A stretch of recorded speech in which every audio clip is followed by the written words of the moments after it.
Hi everyone, so this is the video where I'm going to explain your outline assignment. So what I'm doing with this project, as I'm doing with all the projects, is I'm taking you through step by step. I'm not just saying go ahead and write an essay.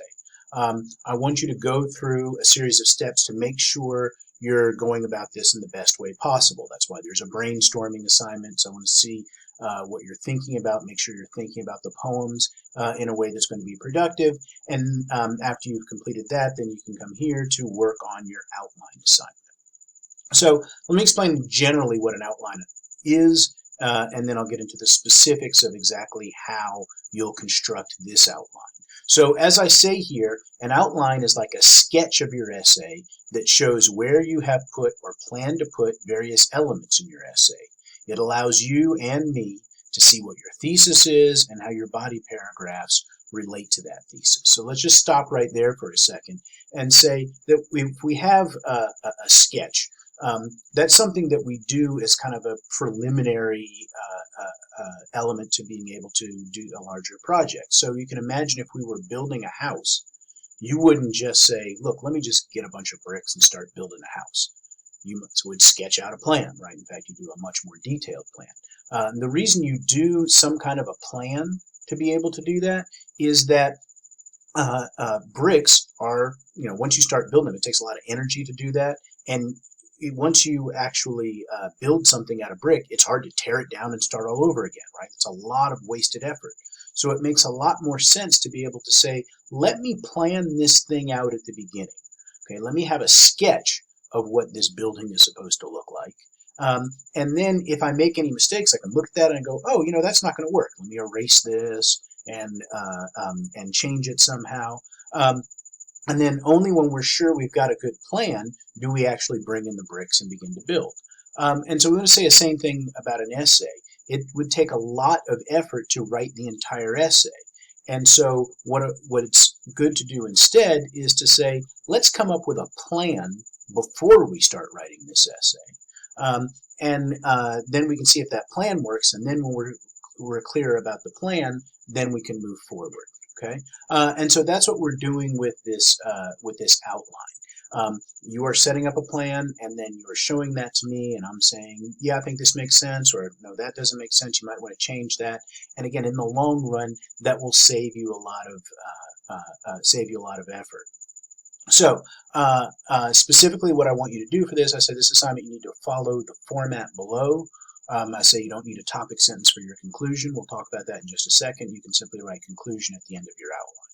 So as I say here, what you want to do is the first thing for this outline assignment is you want to write your entire introductory paragraph at the top of the page, and I want you to underline, as it shows here, highlight, bold, or in some way let me know exactly what your thesis is. This is really important. I need to know what you think your thesis is. We've talked about the thesis in the previous video where I explained the actual assignment to you. But I need to know what you think your thesis is. Because realize, of course, as we said, the thesis is what the essay is going to be about. And if you've got the wrong thesis, you're heading in the wrong direction. So I need to know what you think your thesis is.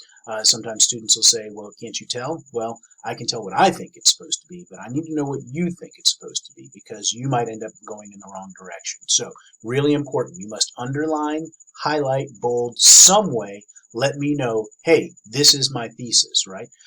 So I need to be very clear about that. And your thesis should only be 1 or 2 sentences. That's all you need. And then, so after you have your introductory paragraph with your thesis underlined, highlighted, bold, or in some ways indicated, then what you're going to do is show me what you're going to do in your body paragraphs. You're not going to write the full body paragraphs. You're just going to tell me what you plan to put there. And so you're going to follow this format. See where we've got Roman numeral number 1 here, and then Roman numeral number 2 and Roman numeral number 3. These Roman numerals refer to the number of the body paragraphs. How many body paragraphs? You have 1, 2, 3, 4, right? This one has 4 body paragraphs. And after the Roman numeral number 1, you're going to, as it says here, write a topic sentence. As we've already talked about, a topic sentence is what the paragraph is about. What is the big idea you're trying to get across in that paragraph. So I say a topic sentence is a complete sentence that expresses the main idea of this paragraph. Remember that each paragraph has to specifically support your thesis. So whatever your topic sentence is, has to go back to your thesis. That's one of the reasons why I want you to very specifically identify what your thesis is, because I want to be able to look at this and say, okay, you said this is your thesis. Are your topic sentences clearly going back to that thesis? Because they've got to relate back to that. Otherwise, your essay isn't holding together. So you'll just write your topic sentence here, and then under here in capital letters, indented some, so I can very clearly see that they're all part of this first paragraph. I say for all capital letters, either list a specific quote from the text that you will offer as proof to support your main idea, or just describe the quote if you can't find it easily. That second part, you should be able to find it easily for this is for poems. We use the same outline when you might be doing a play, which is a lot longer, and it might be harder to find it. And so for your outline, you say, well, I know I want to use this quote, but it's somewhere buried in there. And so instead of spending time looking for that right now, I'm just going to describe it for you. But for the poems, you should be able to find it easily. And as I say, you don't need to say anything about the quote. Just list it. That's all you need to do, right? So you're not writing this paragraph. You're just telling me what the quote is. So you can have your topic sentence.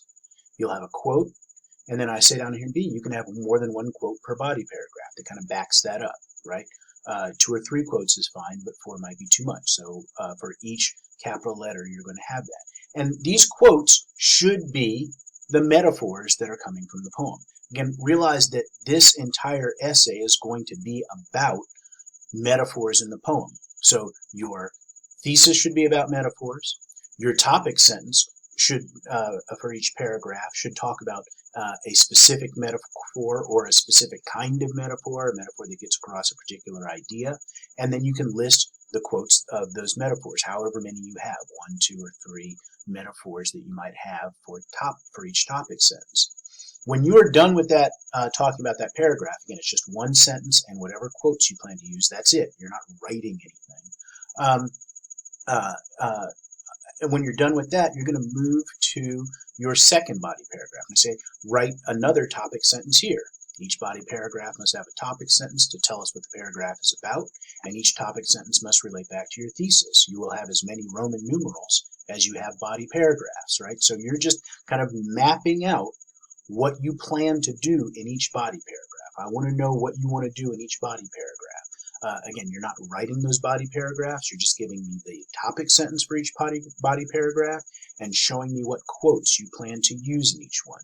And then I will comment on that and suggest any changes that you might want to make. I say down here, you can have just one quote per paragraph if you want, right?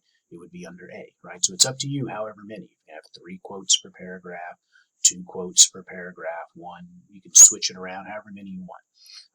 When you're done telling me what you're going to do in your second body paragraph, you're going to go to the third one. Say, remember to continue in this same format for the remainder of your body paragraphs. Also, there is no rule saying you must have only 3 body paragraphs. You can have as many as makes sense. So if you have 4, that's perfectly fine. Sometimes we think that a paragraph must have 3 body paragraphs. That's completely not true.